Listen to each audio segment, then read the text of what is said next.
Pues buenas tardes, gracias por acompañarnos, gracias por estar aquí, por vuestro tiempo. Gracias también a nuestros invitados, que somos todos, todas, todes. Gracias al Cercle de Sexualidad por generar estos espacios de divulgación. Estos espacios están comprendidos dentro de lo que es dar a conocer la FSI. La FSI es la formación de sexualidad integrativa, de las cuales las 4 personas que estamos aquí hoy somos formadores, docentes y formamos parte de la estructura de esta formación. Es una formación en la cual hemos puesto con muchísimo cuidado, con mucho amor, y intentamos desde ahí también aprovechar para hablar de temas que nos interesan muchísimo y que creemos que están poco presentes en nuestro presente. Y desde aquí es que generamos estas charlas, que más de una de vosotras ya estáis acompañándonos desde hace mucho tiempo. Gracias también a las alumnas, a los alumnos que hay en este caso también participando con nosotros, y gracias a todas lo que en cierta medida el tema os ha llamado la atención y estáis acompañándonos.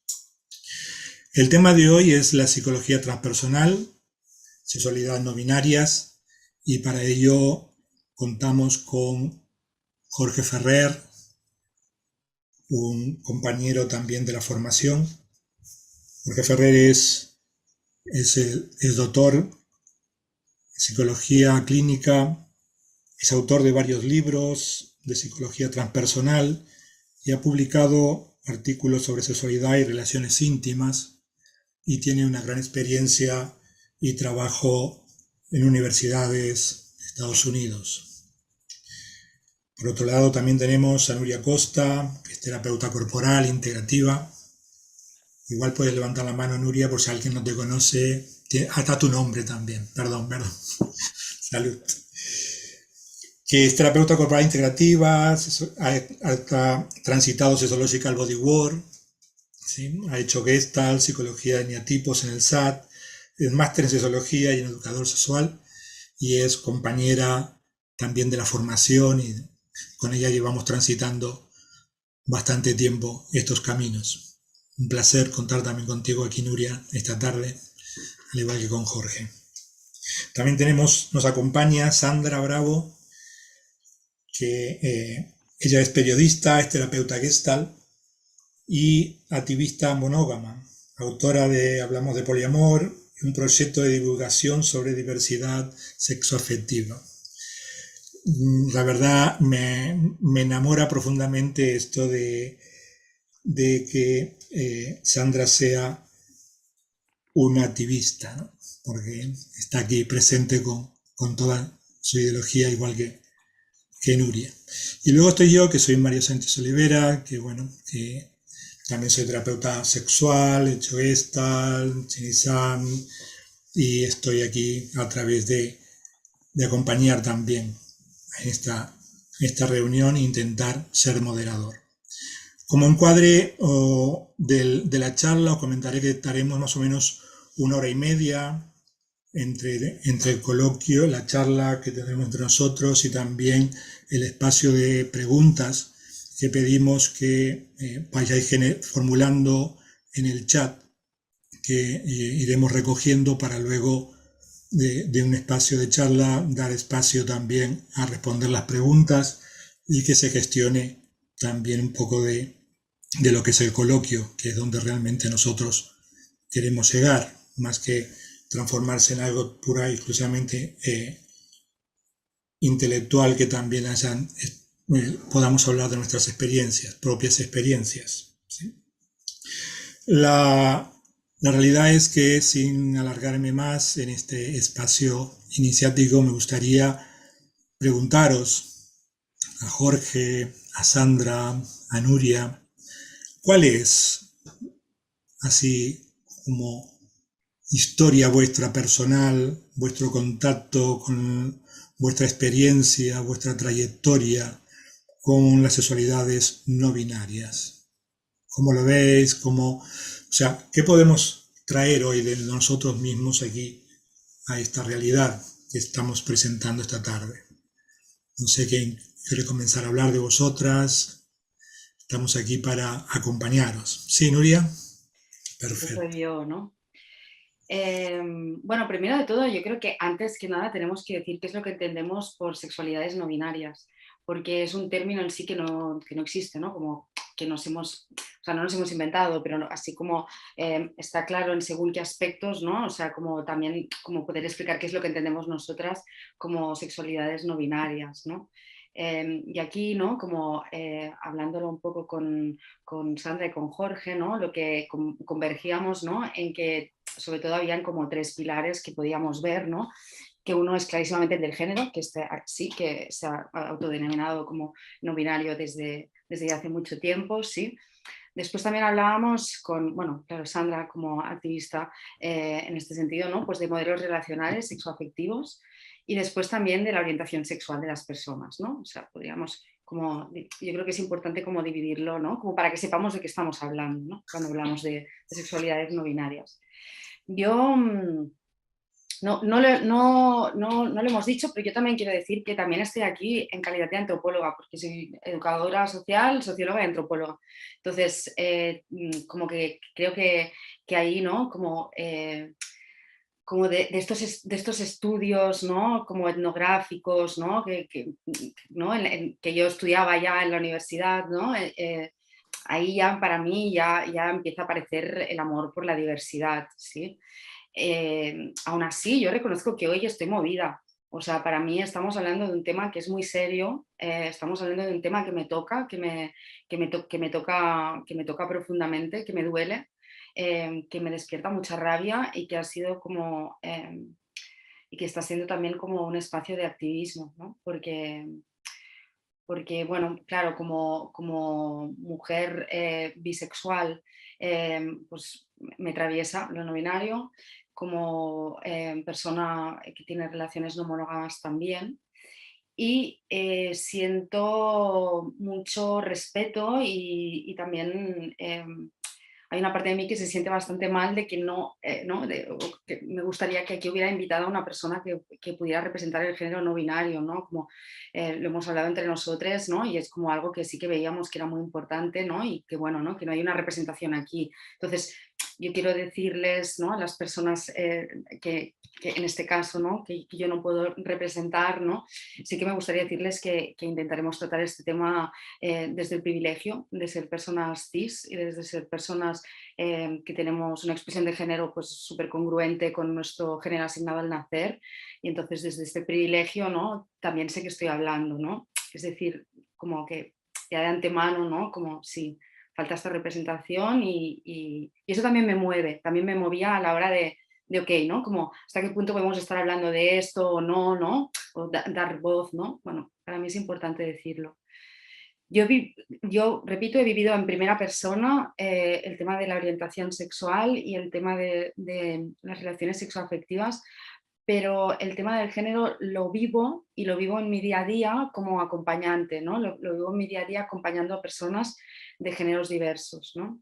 Eh, y ahí es desde donde también nace como mucha rabia, ¿no? Me siento como muy enfadada, ¿no? Con este tema, ¿no? Con el hecho de que la diversidad tantas veces, incluso desde la terapia, no sea vista eh, con la riqueza que tiene, ¿no? Y en donde se nos lea todo desde una normatividad que nos hace tanto daño. Y hasta aquí puedo leer de momento. No sé quién quiere continuar. Gracias, Nuria, y gracias a todos por estar aquí. Eh, bueno, a nivel personal, siguiendo un poquito el esquema que Nuria ha introducido, ¿no? De esos tres binarismos, ¿no? De orientación sexual, de género y de estilo relacional, ¿no? Retrospectivamente, yo lo que puedo decir es que nunca me he sentido cómodo con ningún tipo de binarismo, estos y otros, ¿no? Por muchas razones, ¿no? A nivel de, por ejemplo, de género, ¿no? Aunque obviamente pues soy una persona pues muy cis, ¿no? Pero tampoco nunca me he sentido pues un hombre tradicional de muchas maneras. Yo creo que hay un término en inglés que se llama de straight queer man, con que me identificaría bastante, ¿no? Como un hombre que es heterosexual pero queer también, y también como, y esto también conecta con el otro binarismo, el de orientación sexual, ¿no? Entonces, para mí también esto trae un poco el punto de lo difuso que es todo esto y por tanto los problemas de los binarismos, ¿no? Yo he tenido relaciones sensual afectivas con hombres. En algún punto de mi trayectoria de exploración sexual sentía que quería vivir la penetración, ¿no? Con el pene, ¿no? Y tuve experiencias con transexuales puntuales, ¿no? Muy enriquecedoras también, que sentí que integraban aspectos de mi masculinidad y feminidad interior, ¿no? También, ¿no? A nivel de género, como decía antes, ¿no? Muy a menudo, ¿no? Me he sentido como mucho más cómodo, ¿no? En ambientes de mujeres, el tipo de conversaciones, ¿no? Soy un hombre, creo, también, por un lado hombre, pero también con muchos aspectos femeninos que también se me ha confundido mucho con ser gay, ¿no? Entonces, toda esa mezcolanza, ¿no? Que a mí me empieza a hacer como chirriar, ¿no? Todos los binarismos, tanto a nivel conceptual como a nivel vivencial personal, ¿no? Pero quizás el binarismo que más, por el cual me he sentido realmente como más oprimido, ¿no? Personalmente ha sido el de estilo relacional, ¿no? El de monogamia, poliamor, ¿no? Algunos de vosotros ya conocéis un poquito mi trayectoria, ¿no? Pero sin enrollarme mucho, pues he vivido largos periodos de poliamor, ¿no? También muchas relaciones monógamas, ¿no? Y en un punto de esta trayectoria empecé a sentir como que no me siento identificado ni con ser monógamo ni con ser poliamoroso, ¿no? De hecho, incluso en algún punto, en algunos de mis libros, charlas, se ha acuñado un término, novogamia, novógamo, para hablar de ese territorio que existe más allá de ese binarismo, ¿no? Y el término da igual, a veces es mejor no usar términos, otros términos pueden estar igual de bien, pero para mí el punto es este, ¿no? Como en momentos en mi vida personal en que ya no me identificaba ni con una cosa ni con otra, pues de pronto me preguntan, bueno, pero tú eres mono o poli, ¿no? Y yo, pues es que ni una cosa ni otra, ¿no? Depende de mi momento personal, de con quién me estoy relacionando, del contexto geográfico, de muchísimos factores, ¿no? Y también el sentir de que el que en mi vida personal sentía que podía vivir ambos estilos de relación, ¿no? Monógamo y poliamoroso, sin serios miedos y conflictos, sentía que también estaba un poco más allá del binarismo a nivel vivencial, ¿no? Entonces, aún así, con esto acabo, para no enredarme mucho, incluso muchos amigos cercanos, ¿no? Que conocen mi trayectoria, ¿no? Y después de pues, mis 10 años, pues, 10 años de poliamor, ¿no? De relaciones abiertas, pues vieron que estuve en varias relaciones largas monógamas, ¿no? Aún así pues, me sigan viendo como un hombre poliamoroso, ¿no? Una vez te sales también de la monormatividad, y eso es otro tema igual también que Sander también puede hablar un poquito más, pues ya se te tacha con la letra escarlata del que se ha desviado de esto, ¿no? Entonces es difícil en esta sociedad y en esta cultura, ¿no? Vivir más allá de los binarismos, ¿no? Yo creo que en todos estos niveles, y yo también voy a apuntar solo 2 binarismos más, ¿no? Porque creo que también son importantes, ¿no? El binarismo que ha marcado tanto nuestra experiencia y nuestra historia cultural de la sexualidad, el binarismo de lo normal y lo no normal, ¿no? Ese es uno gordísimo, ¿no? Un gordísimo que también podríamos dialogar, ¿no? Y otro incluso mucho más sutil, ¿no? Del cual me estaba dando cuenta, sobre todo en los últimos años en California, ¿no? Donde pues también el movimiento transgénero y no binario está como mucho más quizás desarrollado que aquí o a nivel mucho más extendido, ¿no? El binarismo entre lo binario y lo no binario. El binarismo entre cisgénero y transbinario, por ejemplo, ¿no?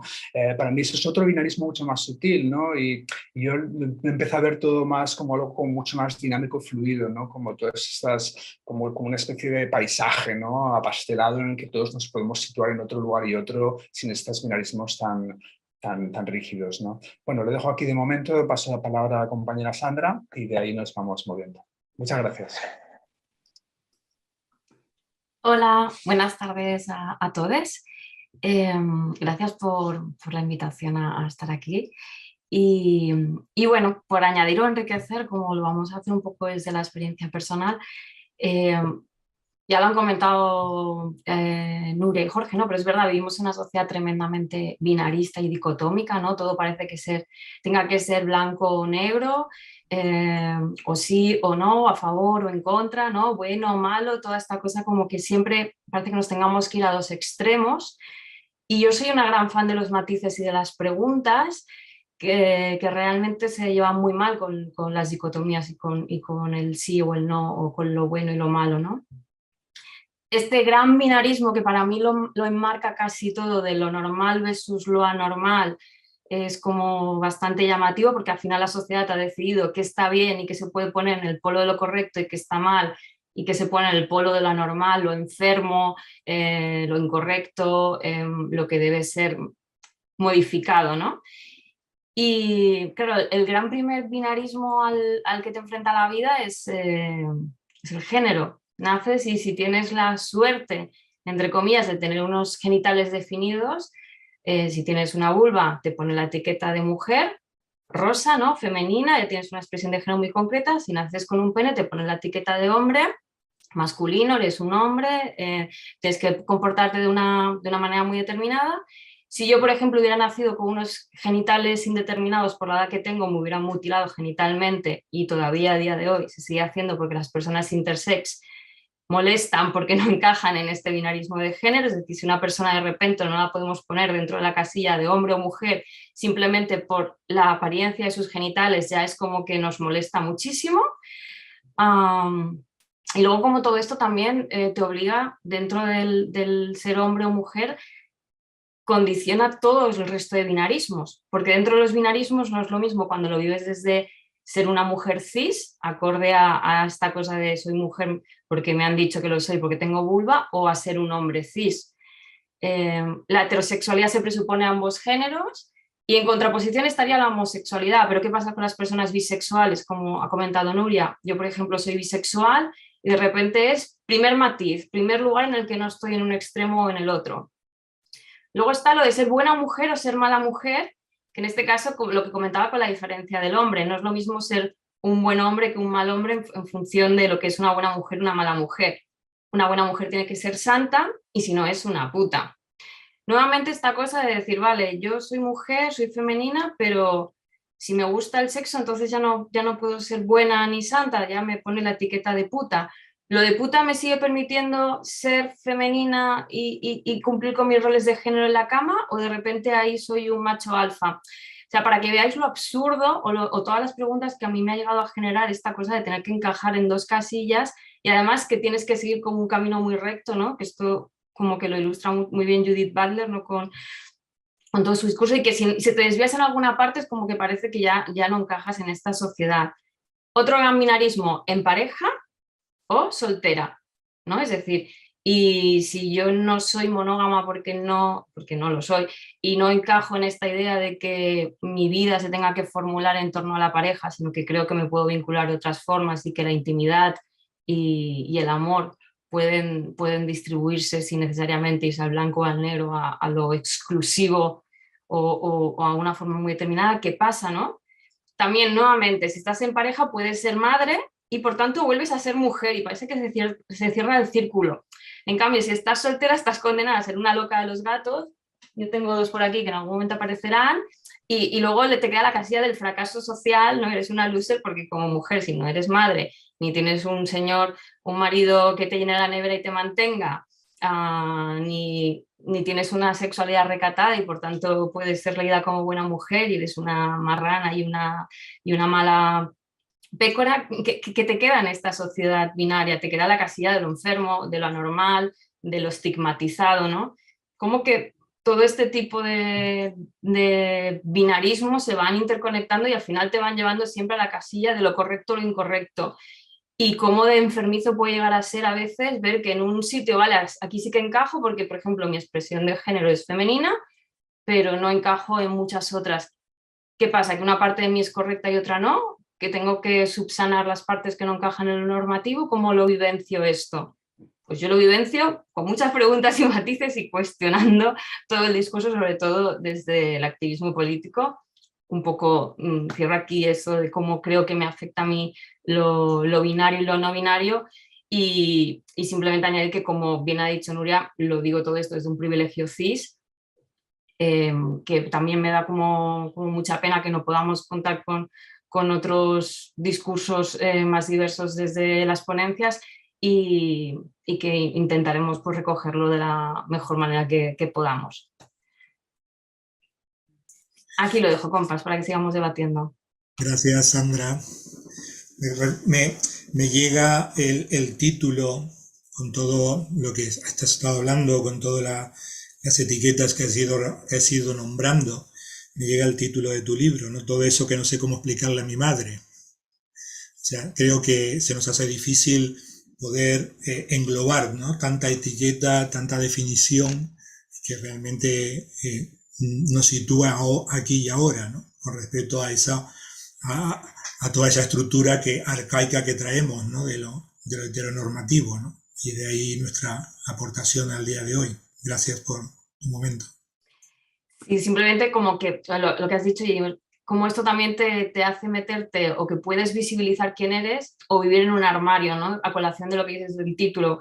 Cuando no estás en este esquema de binarismos y dicotomías de lo bueno y lo malo, lo bueno puede alardear de su bondad y de su normatividad y de lo bien que lo hace todo, y lo malo se tiene que esconder por varios motivos, y uno de ellos es porque recibimos mucha violencia. Entonces esto es un temazo. Genial. Sí, yo en este sentido me gustaría añadir, ¿no? O sea, bueno, añadir, no, un poco como insistir, ¿no? Vivimos en una sociedad tremendamente violenta con lo que no es normativo, ¿sí?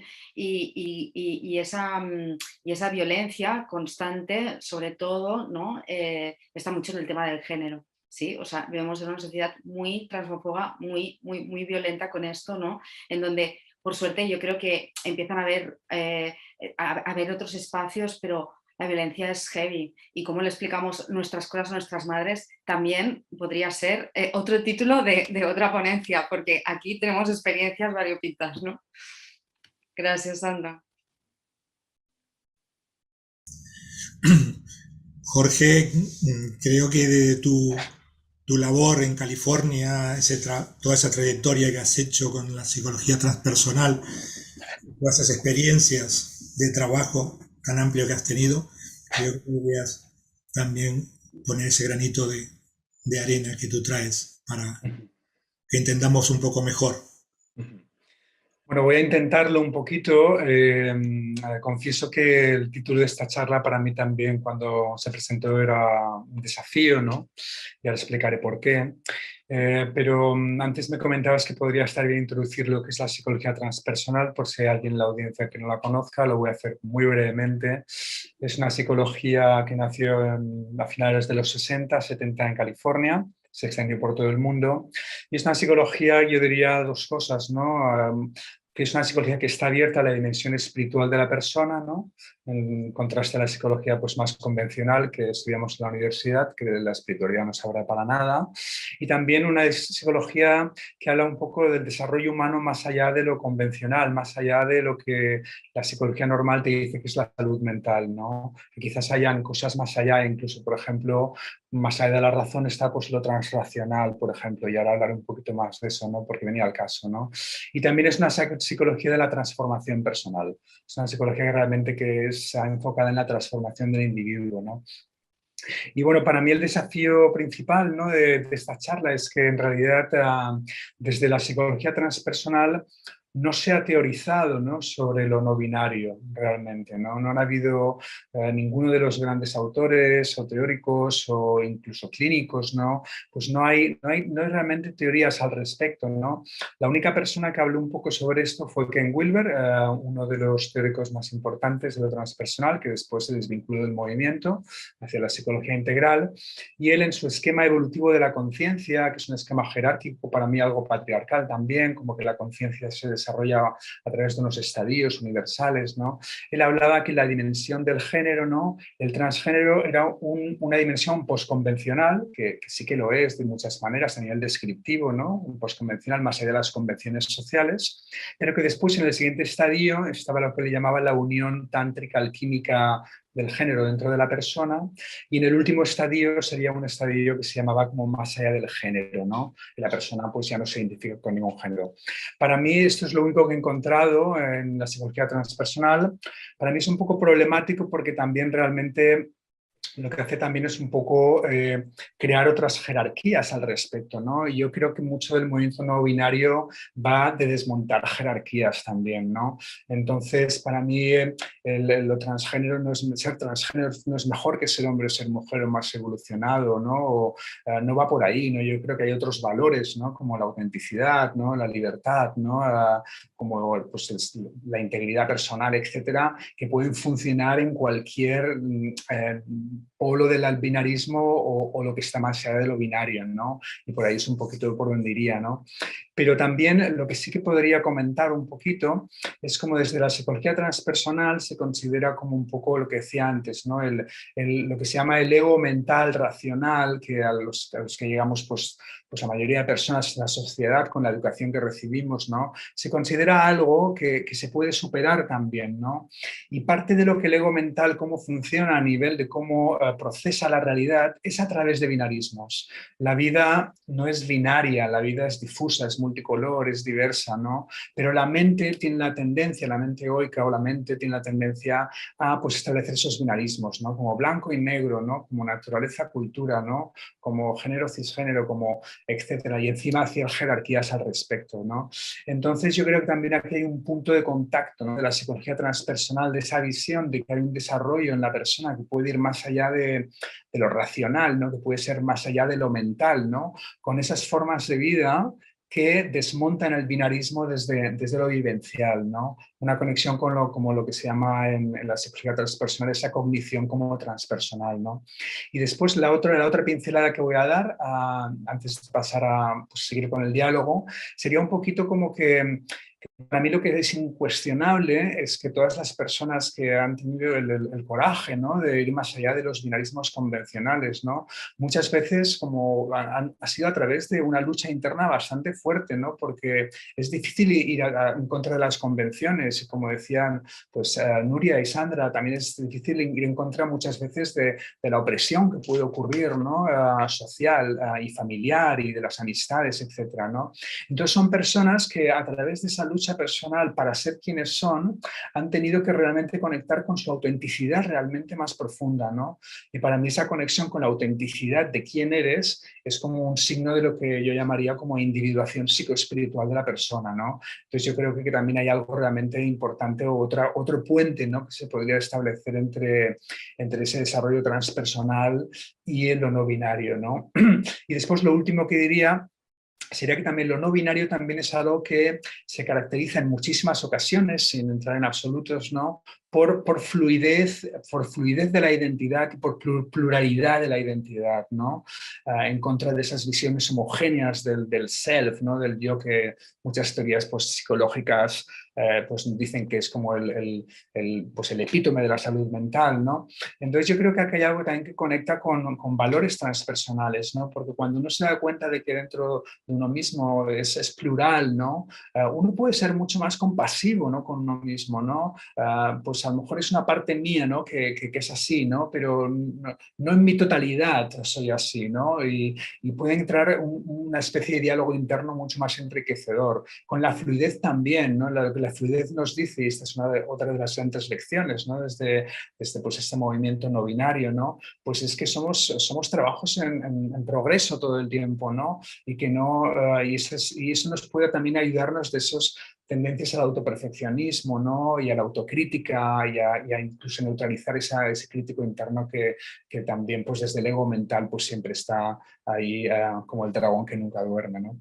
Así que bueno, unos pequeños puentes, hay muchas más cosas que podríamos decir, pero de momento lo dejo aquí y no sé si Nuria, Sandra, ¿queréis comentar alguna cosita al respecto o ir por algún otro lado? Adelante. Bueno, no es que, o sea, no voy a añadir nada de psicología transpersonal porque en esto sería ridículo con el bagaje que tienes tu profesional, pero sí que lo que comentabas como que me ha despertado algunas ideas que me apetecía compartir como para enriquecer el debate y a ver qué os parece, ¿no? has hablado de la conexión con la autenticidad, de la autocrítica y el tema de la salud mental, ¿no? Yo últimamente, siempre que oigo el concepto auto, la autoestima, pues esto, la autenticidad, que no es auto, pero bueno, va por ahí con el ser tú mismo, con el sacar tu mejor versión, esta idea de la psicología, de trabajarse personalmente y tal. Digo, vale, sí, está muy bien, pero siempre pienso, o es también como desde mi bagaje político, que nos olvidamos de lo social muchas veces, ¿no? Nos olvidamos de la influencia del contexto, nos olvidamos de que la salud mental es una cuestión política, ¿no? Porque al final, cómo se está abordando este tema, o sea, de una manera en la que la salud mental no forma parte de los planes sanitarios, así a grosso modo, además de todo el tabú, pero luego también cómo nos afectan pues todas estas dicotomías y todas estas opresiones, los cánones de belleza, cómo afectan en tu salud mental, por cómo vive la sociedad, cómo nos puede afectar también el color de nuestra piel a nuestra salud mental, porque eso al final también interfiere en los empleos a los que podemos acceder, por tanto en el nivel de ingresos y el nivel de éxito y liderazgo social que vamos a tener, el nivel de deseabilidad, ¿no? También si podemos caminar por nuestras propias piernas, pues vamos a tener más salud mental que si vamos en una silla de ruedas por todo el estigma y toda la violencia que supone eso, ¿no? Y entonces sí que quiero como remarcar mucho la importancia de la interdependencia y de entender que somos una sociedad y que todas estas ideas de lo auto lo hacemos entre todos, ¿no? Y cómo la necesidad de traspasar, ¿no? Ya que hablamos de lo no binario, de lo transpersonal, para mí radica en cuestionar el contexto, en cuestionar lo estructural, para ver que si viviéramos una sociedad mucho más diversa, es decir, por ejemplo, si de pequeñas los géneros no estuvieran tan marcados, ¿no? Tan estrictamente dicotomizados, con colores, con los lavabos separados, con los uniformes del cole totalmente diferenciados, con cómo se viven los cuerpos leídos como femeninos y masculinos, o sea, toda la dicotomía, si esto no estuviera tan marcado, quizá no habría tantos malestares de género, porque podríamos jugar mucho más con el género. A los niños, por ejemplo, en el cole se les deja jugar con absolutamente todo menos con el género. Es decir, tú le puedes dar a un niño que, yo qué sé, que juegue a lo que le dé la gana y que se divierta. Ahora bien, un niño pequeño no puede ir al cole con falda o con un vestido de princesa y las uñas pintadas de rosa porque va a sufrir bullying y porque seguramente le dirán que eso no es de chicos, que eso es de niñas, ¿no? Y bueno, todo esto un poco para remarcar esta idea de que si de entrada nos educáramos y nos cuidáramos más a base de preguntas y desde lo diverso, seguramente tendríamos muchos menos malestares, porque precisamente esta mirada tan radicalizada entre lo correcto y lo incorrecto es lo que nos enferma. Y para mí esto es súper importante ponerlo sobre la mesa, porque creo que no podemos hablar de salud mental y de lo terapéutico en un entorno como este sin ver que en lo terapéutico entra lo contextual, ¿no? Y hay una cosa que a mí siempre, cuando me formé como terapeuta, esta pregunta de ¿a ti qué te pasa con esto? A mí muchas veces me salía a decir, a mí me pasa el contexto, ¿sabes? Me pasa también que vivo en una sociedad patriarcal, capitalista, capacitista, racista y muchas otras cosas, ¿no? Y entonces, independientemente de que mis vivencias y mis actitudes influyan, todo lo que hay en mi entorno también me está haciendo las cosas más fáciles o más difíciles. Hasta aquí mi cuña publicitaria. Estoy súper de acuerdo con lo que estás diciendo, Sandra. Bueno, y es un poco también lo que estamos intentando llevar a nuestras vidas, ¿no? Es decir, que ya no solo se quede en un discurso, ¿no? Es como lo estamos viviendo, lo estamos poniendo en práctica, ¿no? Todo lo que podemos.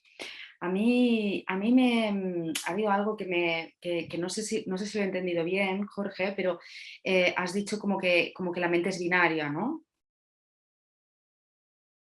Bueno, he dicho que la mente, sobre todo la mente occidental, pero la mente Vale. que tiene la tendencia a procesar las cosas de manera binaria, ¿no? Ok, porque es la mente occidental la que tiene la tendencia a procesar las cosas. Es decir, en este sentido, ¿no? Como socióloga desde la antropología, o sea, no hay ningún consenso respecto a esto. O sea, esto no es así. Es decir, esto tiene que ver con un contexto muy concreto que es occidental, en un espacio y en un tiempo muy concreto, ¿no? Y para esto, o sea, como fácilmente, ¿no? Si nos vamos a, no sé, con el tema del género, ¿no? Que sobre todo es como allí donde veo más violencias, ¿no? O también más discursos, ¿no? Que, en donde hablan más como de algo como innato, como inherente, como lo natural, ¿no? Y cuando en realidad son construcciones sociales clarísimas, ¿no? O sea, es como que, ¿quién, ¿no? Lo que decías un poco tú, Sandra, ¿no? De dónde está la normatividad, ¿no? O sea, como depende totalmente de la cultura, depende del contexto y depende de la época, ¿sí? El problema es que normalmente leemos todo desde un discurso etnocéntrico y normalmente lo vamos entendiendo todo desde esa cosa binaria que nos hemos construido para explicar la realidad, ¿sí? Pero dijéramos como, ok, necesitamos categorías para entender cosas, por supuesto, ¿sí? Pero, o sea, para mí es importante entender que estas categorías ni son inmutables, ni son fluidas, pueden, o sea, como pueden darse a la misma vez como dos cosas o no darse ninguna, o sea, como que no son innatas, ¿no? Y ahí como poner mucho énfasis, ¿no? Es decir, incluso cuando desde la antropología hemos intentado como explicar, ¿no? Pues, tanto desde cómo se relacionan sexoafectivamente, ¿no? Entendiendo que también lo sexoafectivo es un constructo social, es decir, hasta el siglo XVIII aquí nadie hablaba de sexualidad, o sea, la sexualidad en sí es algo que se empieza a entender de esta forma y se llama sexualidad desde Occidente, ¿sí? Y es en Occidente donde empieza todo esto, ¿no? Y donde empezamos a cuestionarnos, ¿no? Y ahí, ¿no? Pues me venían como diferentes ejemplos, ¿no? Que he estado como repasando, ¿no? Desde los muxés a los igras, ¿no? Que yo los he vivido mucho en la India, ¿no? Que son ejemplos de tercer género, por decirlo de alguna forma, como si ¿no? En donde se da de alguna forma como fluida, ¿no? En este caso serían más, o sea, como el equivalente, pero que no sería un equivalente, porque lo estoy volviendo a intentar explicar desde categorías occidentales, ¿no? Pero sería como los hombres trans, ¿no? Pero después, o sea, hay otros ejemplos, ¿no? Están los inuits, o sea, como hay varios ejemplos en la antropología en donde cabalgan con otros géneros, desde como lo entendemos nosotros, ¿no? Y viven desde otros géneros. Y aparte, como una cosa de la que me he dado cuenta es que repasando como estas etnografías, lo que he visto es que siempre las personas que no representan los dos géneros en este sentido, ¿no? Opuestos, complementarios, lo que nosotros entendemos como naturales, y aquí pienso que liga muy bien con la psicología transpersonal, porque siempre han sido las personas portadoras de algo muy espiritual. ¿Sí? O sea, siempre han sido como las personas iniciadoras, las encargadas de lo espiritual, las personas que podían adivinar, las personas que entraban en los sueños. Ahora me vienen los two spirits, por ejemplo, ¿no? Es decir, como personas que tenían dos espíritus, ¿no? Y a partir de ahí diferentes géneros que se daban de forma diversa, ¿no? Y siempre, o sea, como en estas etnografías que, repito, empiezan en el siglo XVIII, es decir, nos hemos perdido muchísimo, ¿sí? Como, claro, eso ya no se ha relatado, ¿no? Es decir, nos perdemos mucho de la diversidad de lo que hay, ¿no? Pero en esos ejemplos, que en concreto, ¿no? Es como me doy cuenta del papel súper importante que tienen esas personas diversas en su entorno, en su tribu, es decir, son las grandes portadoras de la información como del más allá, ¿no? Como de esa cosa. Entonces, no sé, me parecía como muy curioso, ¿no? Porque cómo han acabado, que eso también me ha parecido muy curioso, ¿no? Pues es que han acabado básicamente o sea, de tener un papel muy elevado en la sociedad, acabar siendo como es en nuestra sociedad cualquier persona que no cumpla con un binarismo, ¿sí? Y que no cumpla con una normatividad, pues después de las invasiones y de las conquistas francesas, inglesas, españolas por el mundo, pues las personas pasaron de ser las personas portadoras de ese lugar especial en su tribu, en la sociedad, a ser personas que ahora como las podemos desacreditar, ¿no? Que es como lo que hacemos ahora con las personas trans, que es lo que hacemos con las personas, yo qué sé, ¿no? Que no corresponden ni a la heteronormatividad, ni a la mononormatividad, ni a, ¿no? Todas estas cosas, ¿no? Pero me parece como muy curioso, ¿no? Como que violento ha acabado siendo incluso el discurso de estas personas que tenían ese lugar tan importante, ¿no? Y aquí ya paro, que estoy metiendo mucho la turra. Gracias, Bueno, Nuria, por esta súper aportación. Bueno, antes de continuar me gustaría que pudierais ir formulando, si se han gestionado en vosotros preguntas, para poder también abrir nuestro coloquio hacia la respuesta de vuestras preguntas. Y hago un poco hincapié también en lo que decía el flyer, ¿no? La invitación a este coloquio, con esto que hablabas, Nuria, de cómo se encajan los nuevos discursos sobre la sexualidad con esa sabiduría profunda sobre el ser humano que nos han legado las tradiciones, ¿no? O sea, que están ahí. Y a la misma vez me resuena algo que leí de ti, Jorge, que decía dignidad espiritual del placer sexual, ¿no? O sea, es como un poco, me viene el poder trasladar el diálogo de la sexualidad hacia algo más común, ¿no? Que parece ser que nunca se puede llegar a hablar de la sexualidad en sí, ¿no? Si no se habla de un aspecto, como estáis hablando ahora, de lo normativo, ¿no? Entonces, todas esas tradiciones que hay, que están y que están presentes también en nuestro genoma de una manera u otra, ¿no? Se quieren salir, ¿no? Entonces, bueno, invito a vosotros a que vayáis gestionando en el chat las preguntas que os cuestionéis para poder así poder generar. No sé, Jorge, si quieres comentar algo más con respecto a lo que hablaba Nuria ahora. Sí, sí. Bueno, lo primero decir que estoy 100% de acuerdo con tanto lo que ha comentado Sandra como lo que ha dicho Nuria. Y bueno, simplemente para aumentar un poco, ¿no? Algunos de los puntos, ¿no? Una de las cosas lo último que decías, Nuria, ¿no? De ese rol especial espiritual que tenían pues la gente no binaria, ¿no? De género en cantidad de culturas, ¿no? Como tú bien sabes, ¿no? Y que ahora son estos marginados. A mí me recuerda un poco también lo que hacemos con nuestros abuelitos y abuelitas, ¿no? O sea, los elders, los antiguos, los ancianos, en todas estas sociedades también tenían esa conexión con lo espiritual, ¿no? Se les consideraba los sabios, ¿no? Y ahora los metemos pues en los asilos, ¿no? También, ¿no? Y también, bueno, todo este tema no transcultural, ¿no? El tema transcultural y de construcción cultural, ¿no? De lo que es el género, ya no solo, y haciendo otro punto con lo transpersonal, ya no solo a nivel humano, cultural, sino a nivel espiritual, ¿no? Como por ejemplo, pues ciertas culturas pues hablan de lo femenino como algo pasivo, ¿no? Y de lo masculino como algo activo. Por ejemplo, el yin y el yang, y otras culturas, Shiva Shakti es al revés, ¿no? Shiva es algo pasivo, es algo que está presente, y Shakti es la energía que mueve, ¿no? Y para mí estas son lecciones desde lo transcultural y sí. Perdona un momento, Jorge, es que creo que mi conexión no ha ido bien y no te he escuchado lo último que has dicho, y aparte como lo estoy viendo desde aquí, si pudieras repetirlo como para que nos enteremos yo y las personas que verán esto en otro momento. ¿Desde dónde? Desde... Bueno, estabas como introduciendo, supongo, el tema del binarismo, ¿no? Shiva Shakti.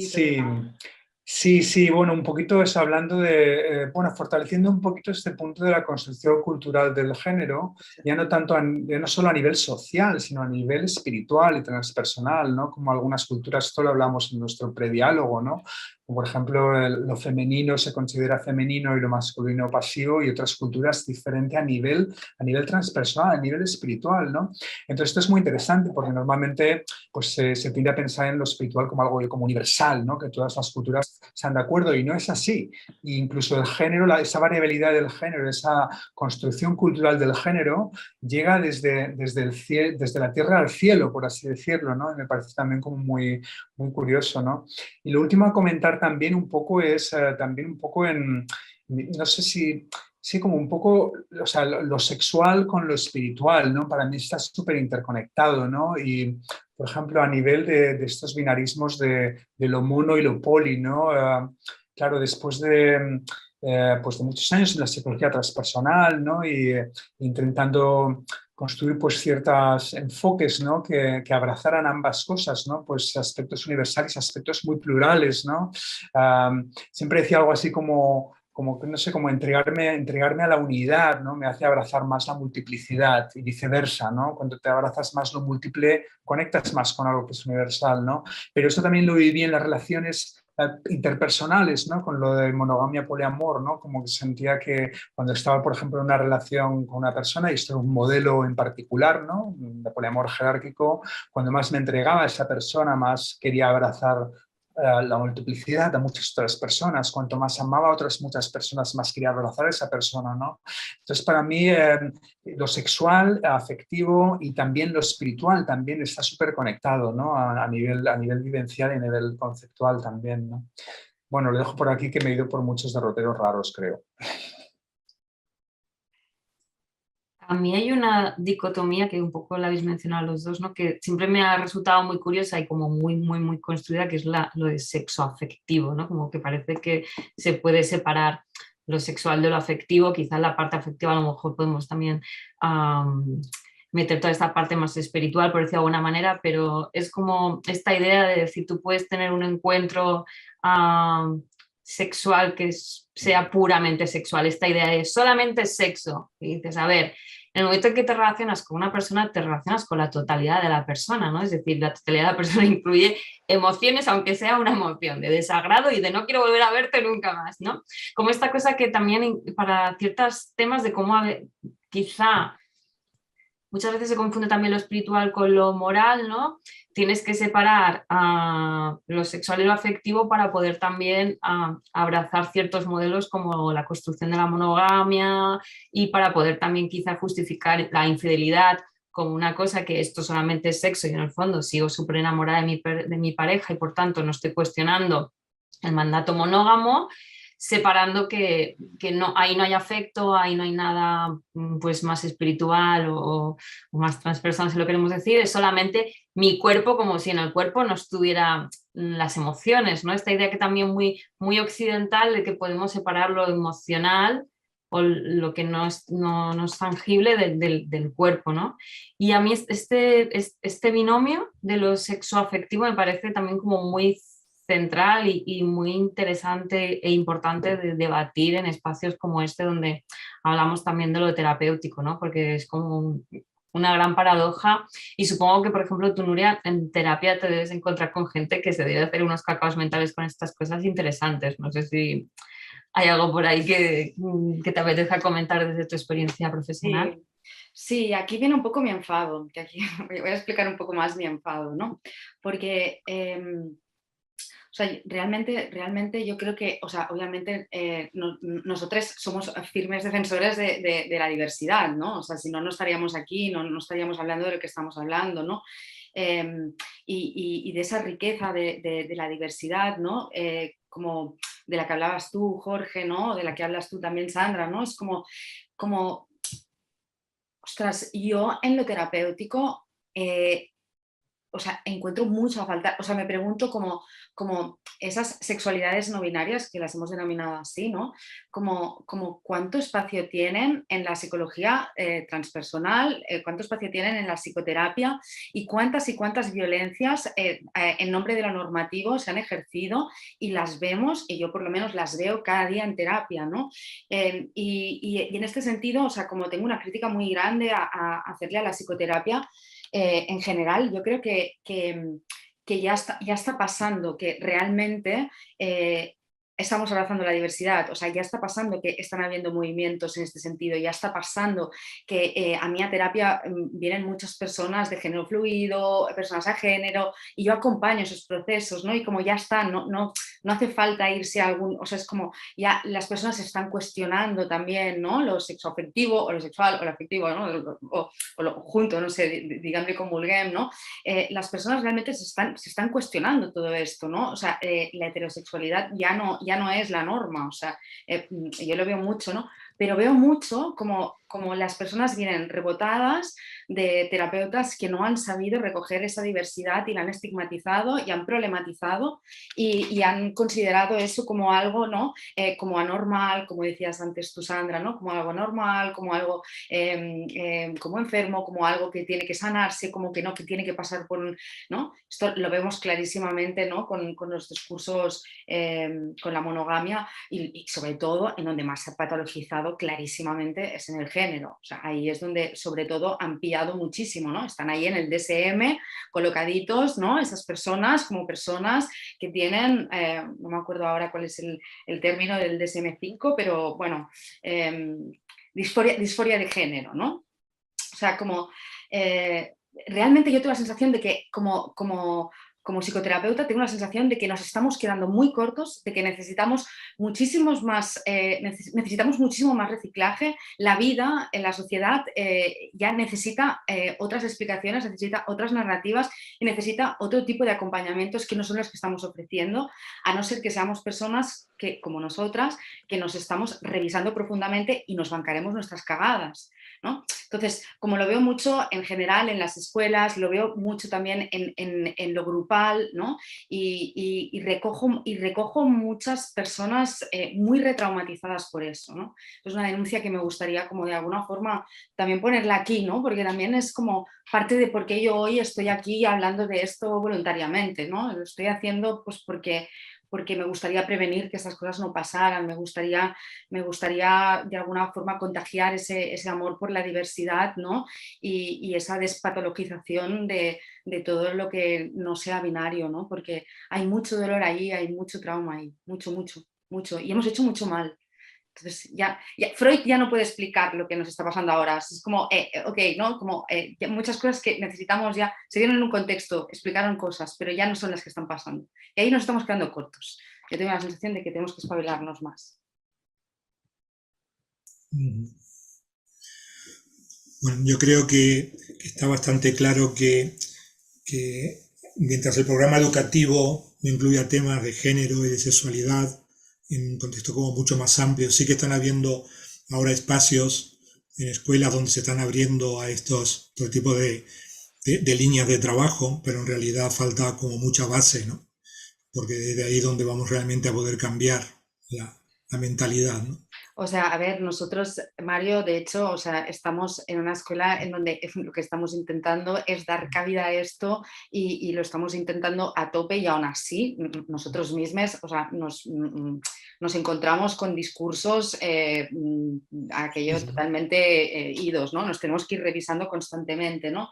Y sí que es cierto que yo veo alternativas que sí que son bueno, más respetuosas con esa diversidad, ¿no? Pero también es cierto que sí, que por lo general, esto es algo que habíamos hablado con Jorge y con Sandra, ¿no?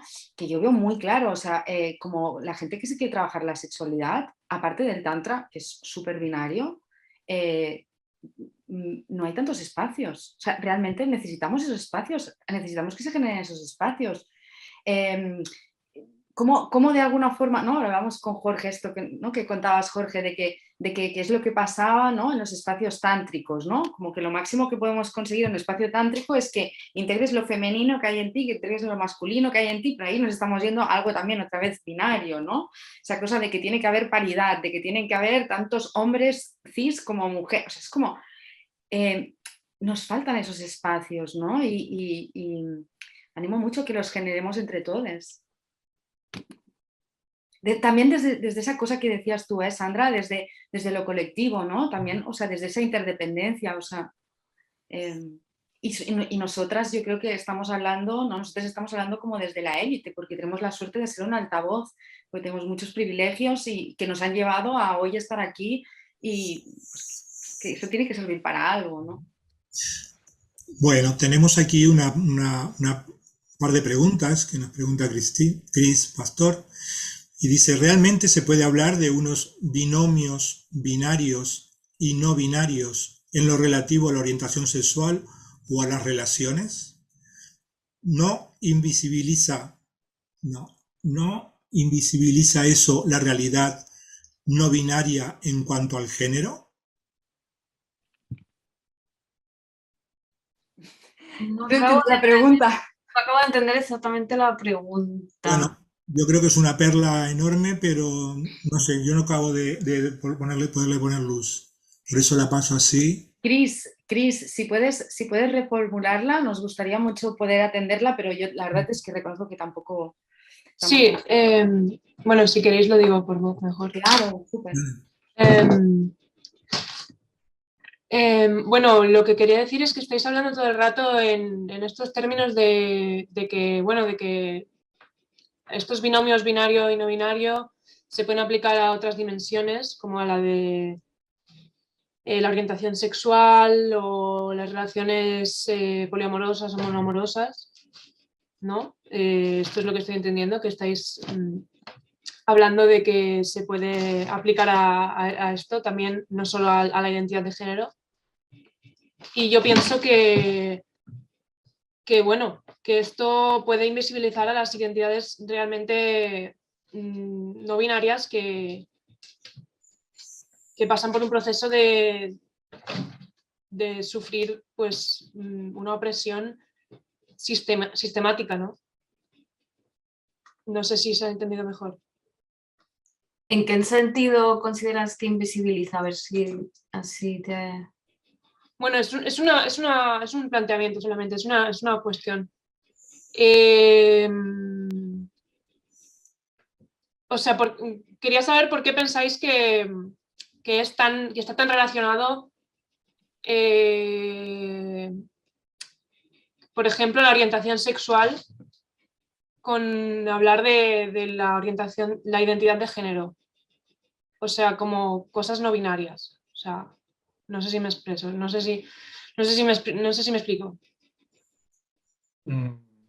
Hombre, no lo sé. Yo lo que entiendo que estamos intentando hacer es no reducir nada a nada, no reducir, ir más allá del binarismo transgénero con la bisexualidad o con lo novógamo, ¿no? Pero sí que hay un paralelismo, ¿no? A nivel sociocultural, ¿no? En el sentido de que han sido siempre categorías que se han entendido, pues eres monógamo o poli, eres hombre o mujer, eres hetero o homosexual. Y estos movimientos no binarios hacen este movimiento, ¿no? Hacia cuestionar, ¿no? Que sea o una cosa u otra, ¿no? Y abrir como un panorama de posibilidades más allá, entre medio, ambas, ¿no? Como crear toda esa diversidad en los tres territorios, ¿no? Pero yo no creo que no hay ningún intento de reducir ninguna a la otra, al menos yo no lo tengo y dudo que Sandra y Nuria lo tuvieran tampoco. No sé si esto ayuda. Bueno, al final lo que estamos hablando es que, quiero decirte que si alguna persona se siente cómoda en esas categorías, quiero decir, está bien. Y todas las personas que no nos sentimos cómodas con esas categorías, ¿no? Y que andamos entre una y la otra, que experimentamos, que no nos casamos, ¿no? Otra vez vuelvo con la idea esta de nada es inamovible, ¿no? De que nada tiene por qué ser tan dual, ¿no? De hecho, lo que estamos intentando es como sí, ¿no? Como abrir la posibilidad a las formas que haya diversas de lo que sea, ¿no? Y no acabo de ver cómo podemos invisibilizar desde ese lugar, la verdad, no lo acabo de entender. O sea, lo que yo he entendido al principio era de parte de Nuria, que la bisexualidad era como una dimensión no binaria de la orientación sexual, algo así. Pues, no sé, me parece que eso como que descataloga lo que es realmente la no binariedad del género como algo identitario. Yo lo que he intentado decir, no sé si es que no me he explicado bien, bueno, tampoco lo he explicado en realidad, y aparte quizás Sandra lo explicará mejor que yo, es que en la bisexualidad no se entiende que hay dos sexos, o sea, no se entiende que hay dos géneros, sino que es como que a mí, o sea, yo cuando me identifico en ese lugar, me identifico como una persona que me gustan las personas de mi género y personas de otros géneros, sean los que sean. O sea, no es que a mí me gusten solo los hombres cis y las mujeres cis, sino que me gustan las personas que tienen géneros diversos. No sé si eso te aclara algo. Sí, sí, más o menos, pero bueno, sí, perdón, me parece que querían decir algo por aquí. No, era un poco en esa línea, que creo que a lo mejor la confusión está que en el concepto de bisexualidad, que es todo este debate que también ha habido durante mucho tiempo con lo pansexual y lo bisexual, de la idea de si lo bisexual está excluyendo a lo no binario, de que si es un concepto transfobo y tal. Yo creo que lo bisexual y lo pansexual en la práctica son conceptos bastante parecidos, pero nos perdemos mucho en lo que es la etimología de la palabra, ¿no? Pero al menos personalmente yo también entiendo la bisexualidad en el sentido en el que dice Nuria, y es como la defensa mayoritaria del movimiento bisexual pasa por ahí, ¿no? Personas que nos sentimos identificadas por personas de nuestro mismo género y de cualquier otro, incluidos los géneros fluidos, no binarios y las personas a género. Sí que es verdad que las personas pansexuales ponen también como más matiz en que el género pierde totalmente importancia para ellas y lo desdibujan más, pero creo que en la práctica personas que se autodefinen como pan y como bi pueden tener prácticas muy parecidas, aunque el concepto a veces pierde porque precisamente recuerda a lo binario, ¿no? Esta cosa del bi. Pero como ya han comentado Nuria y Jorge, nuestro objetivo no es invisibilizar. Sí, hombre. Y a pesar de que es obvio también que desde el privilegio cis hay cosas que no vemos, ¿no? Yo como persona cis sé que hay malestares de género de las personas no binarias que no me toca, que no entiendo y que seguramente me pierdo, pero al menos intencionalmente no oprimiré esas vivencias. Es decir, si lo hago porque la cago, porque no lo veo, porque no estoy siendo consciente, pero no lo haré jamás intencionadamente porque precisamente, como ya ha remarcado Nuria, mi objetivo es abogar por una diversidad y cuestionar todos estos marcos de lo que está bien y lo que está mal, porque además es que en lo normativo no cabe nadie, o sea, cabe las dos personas, el hombre cis hetero blanco y con pasta que lo ha definido y poco más, y occidental, ¿no? Es decir, que no me interesa un mundo así, me interesa un mundo mucho más abierto donde quepamos muchas más personas y no tengamos que sentirnos enfermas, raras o invisibles, así de entrada.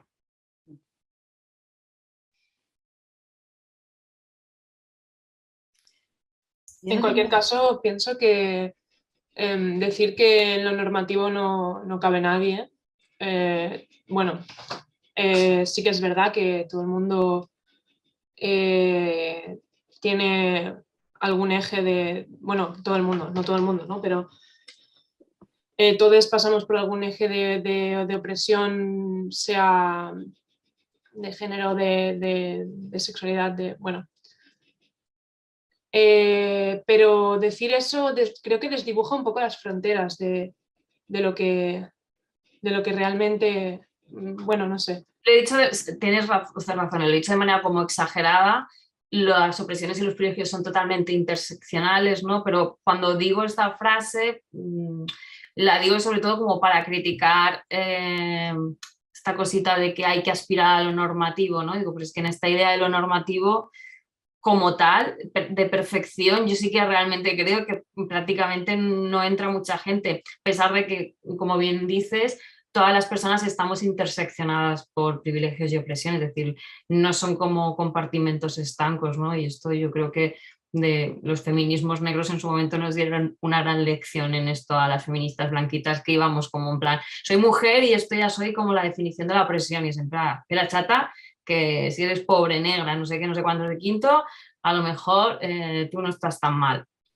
Y sí que es verdad, o sea, lo utilizo así como también de una manera provocadora, pero bueno, te agradezco el matiz, era un poco esta mi idea más es un lugar en el que no me interesa y en el que no aspiro a estar, porque es como que ahí solamente cabe la parte más privilegiada, ¿no? Esa intersección de los 4 señores que tienen toda la riqueza del planeta y lo manejan todo a su merced, y cuando van mal dadas, más suben y el resto de gente más bajamos. Pues eso, que me toca las pelotas que no tengo, es como que, no sé, me sale como la banderita de la crítica, pero gracias por tu apunte.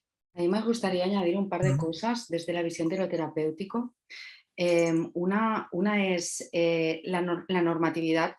O sea, yo afirmo que la normatividad es tóxica. O sea, quiero decir, realmente creo que la normatividad hace mucho daño. No paro de ver cómo en terapia una y otra vez yo misma intentando llegar a una normatividad muchas veces que es absolutamente irreal, nos hacemos daño, nos violentamos nosotras a nosotras mismas. O sea, es como que ojo con la normatividad y ojo en dónde la colocamos, ¿no? Y ojo que entendemos por normatividad, ¿no? Yo sí que, o sea, como en el terreno de terapia, básicamente creo que casi todos los problemas que tenemos están relacionados con intentar llegar a una normatividad que no existe, ¿no? Eso por un lado. Por otro lado, también entiendo, y me viene ahora, ¿no? Como que esta cosa de no desdibujar las categorías, ¿no? Las categorías están ahí, tienen su función y está bien. O sea, no, por lo menos yo no tengo una crítica a las categorías. Yo tengo la crítica a las categorías como excluyentes entre ellas, ¿sí? Pero está bien, quiero decirte que está bien y está bien que nos las carguemos, ¿me explico? O sea, hay un papel terapéutico de las categorías que ayudan a las personas a identificarse y que ayuda mucho. Por ejemplo, esta es una de las narrativas más típicas de las personas trans, cuando de repente abren la tele o lo que sea y ven a una persona que explica lo que les está pasando a ellas y ahí se pueden identificar con algo, ¿no?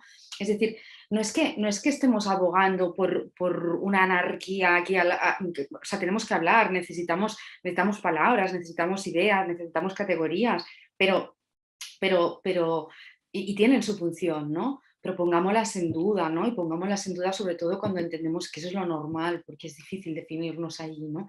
Es difícil ser, ¿no? En ese espacio. No sé, al menos yo es lo que veo cada día en terapia, clarísimamente. Y en mí. Bueno, gracias. Perdón. Veo una cosa aquí que es, ojo, el tantra solo es binario cuando se confunde con el neotantra. Sí, ok, es verdad. Pero es verdad que ahora, hoy en día, como qué difícil, ¿no? Encontrar tantra. Estamos hablando de una tradición de 400 500 años antes de Cristo. O sea, como recoger eso en su estado puro es difícil, ¿no? Pero sí, hablo de neotantra.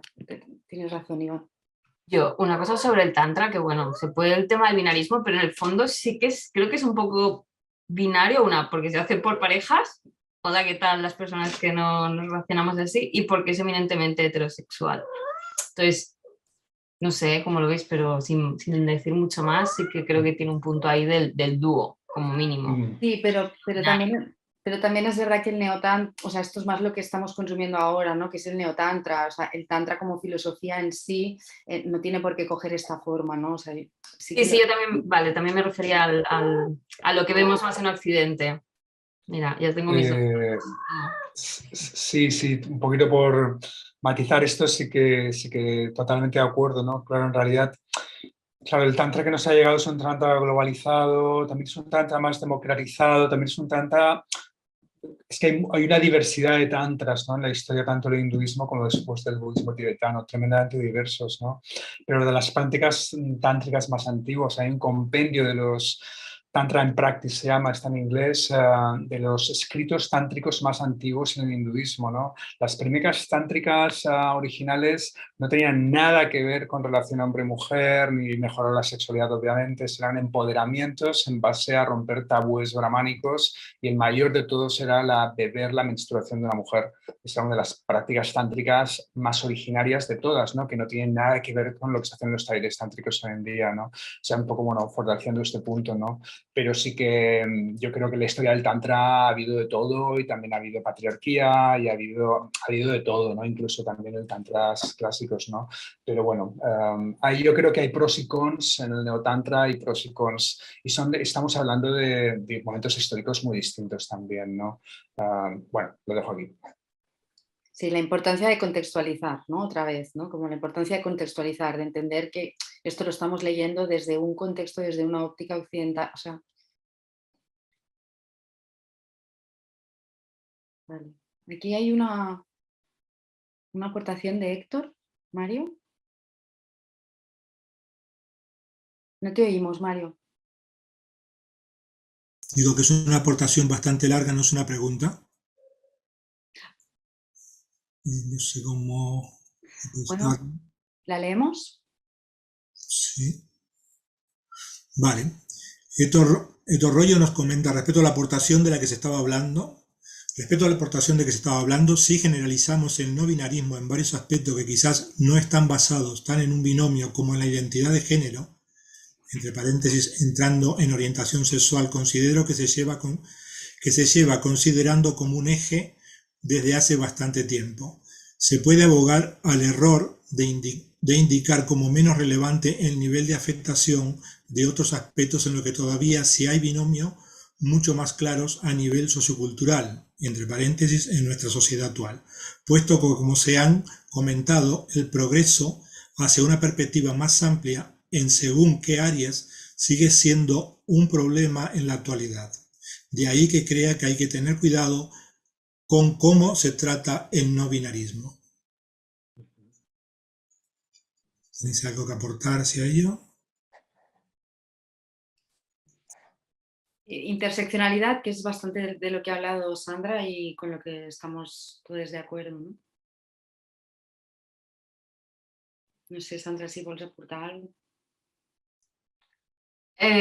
Bueno, es que tampoco acababa de entender cuando ha dicho que hay que tener cuidado con lo del no binarismo, en qué sentido se refería, y como es un comentario muy largo, por no hacer interpretaciones que a lo mejor no esté haciendo bien, pues creo que más o menos hemos comentado bastantes ideas al respecto, y si alguien quiere como lanzar alguna pregunta concreta, pues vamos viendo para ir también cerrando.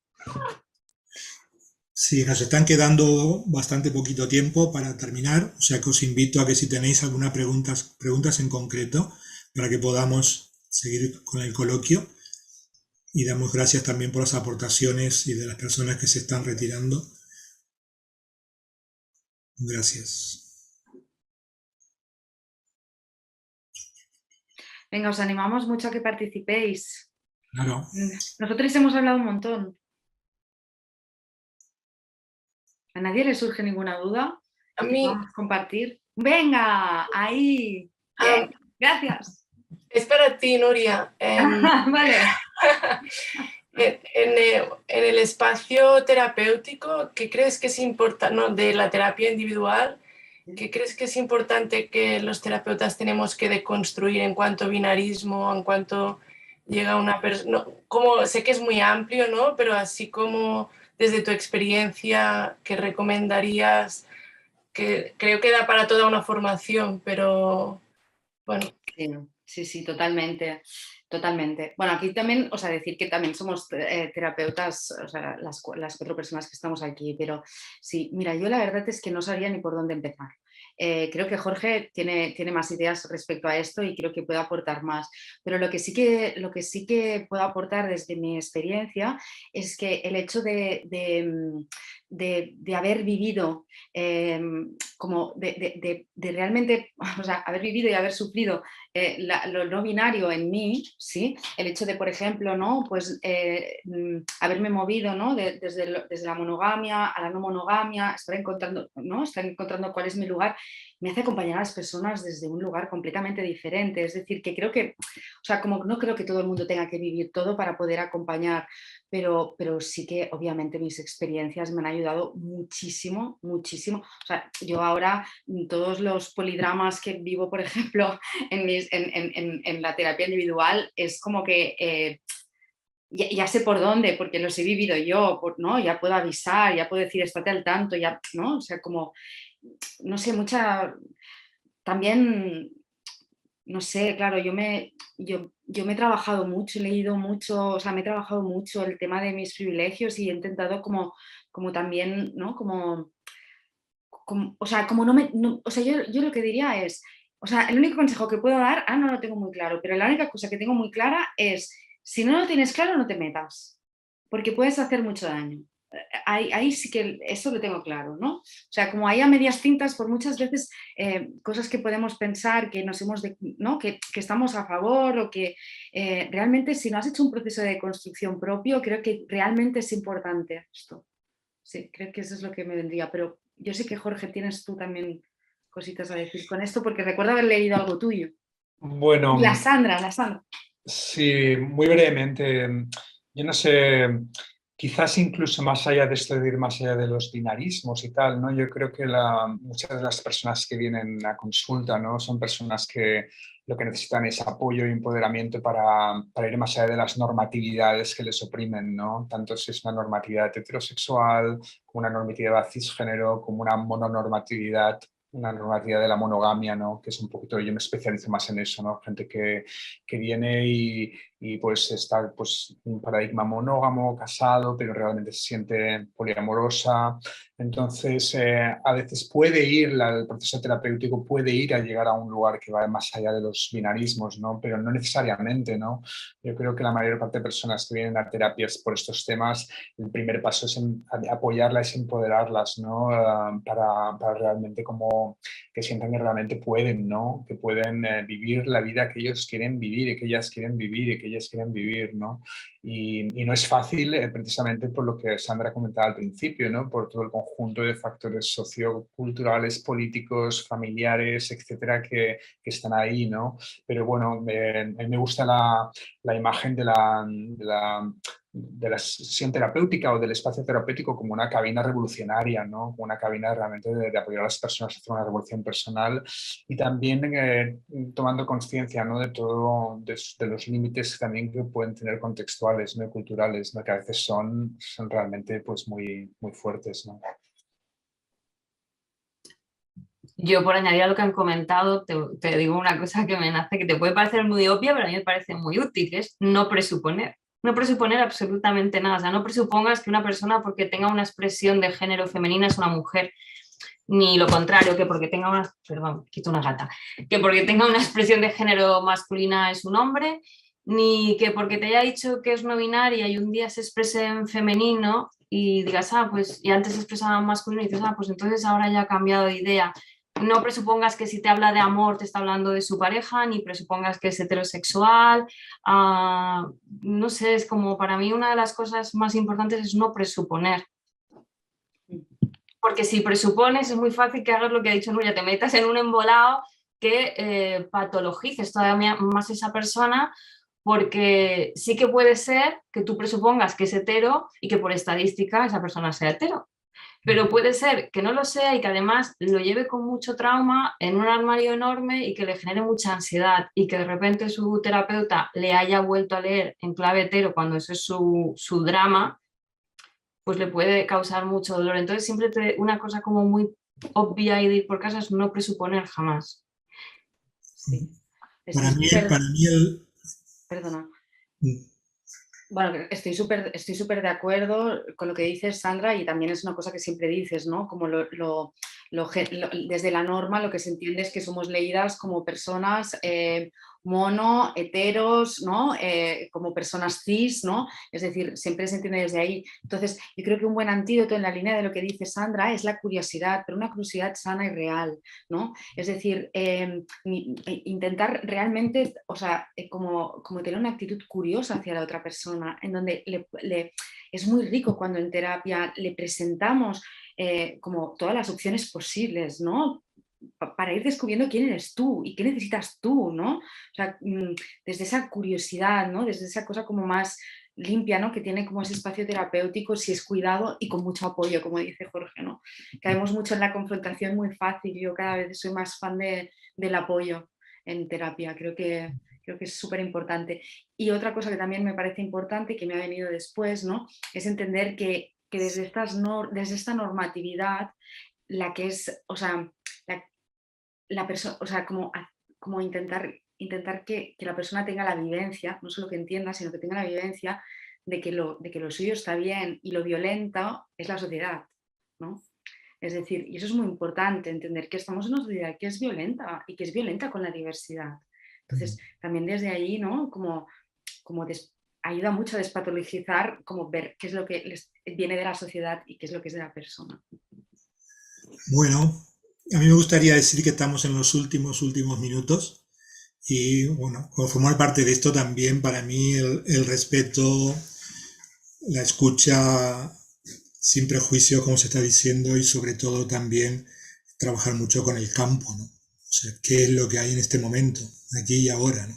Salirnos de las fórmulas, ¿no? No hay fórmulas para trabajar la terapia, o sea, escucharnos y podernos acompañar. A mí me gustaría comenzar a cerrar, si nos queda a vosotros, tenemos unas preguntas pendientes, pero también es verdad que se nos agota el tiempo y me gustaría comenzar a cerrar. No sé si para vosotras está bien, queréis redondear con algo más, si no comenzamos a despedirnos. ¿Sí? ¿Está bien para Jorge, para Sandra, para Nuria? Sí, para mí está bien. Uh-huh. Estoy leyendo un poco los comentarios. Uh-huh. Mientras tanto, yo voy intentando decir que esta charla ha sido promovida por el Cercle Transpersonal de la Escuela del Cercle de Conciencia y el Cercle de Sexualidad, del cual es director Tony Aguilar y también director de la formación de FSI, la formación de sexualidad integrativa, que está abriendo ahora el espacio de consulta para poder ingresar en el próximo curso. Podéis pedir entrevistas si os llama la atención, conocer de qué va, cómo es, y a partir de aquí poder integraros en una formación que tiene un espectro muy amplio. Como estáis viendo, intentamos tocar de diferentes perspectivas todo lo que nos aproxima de la sexualidad. De momento, para mí, ¿queréis comentar algo, Nuria, de lo que has leído? Bueno, recordar que esto no forma parte solo de la FSI, de la formación de sexualidad integrativa, sino también de la FTI, que es la formación en transpersonal, ¿no? El ser transpersonal que he dicho antes. Sí. Bueno, pues daros muchísimas gracias por vuestra presencia, por vuestras aportaciones, e invitaros a que, si nos seguís, vamos haciendo charlas con esta nutrición para todas y poder seguir creciendo juntas. Gracias, Jorge, por tu participación. Gracias, Sandra. Gracias, Nuria. Y gracias a todas vosotras por haber resistido hasta el final. Gracias a todos y a todas. Gracias a todos. Muchas gracias. Gracias. Gracias. Merci. Gracias.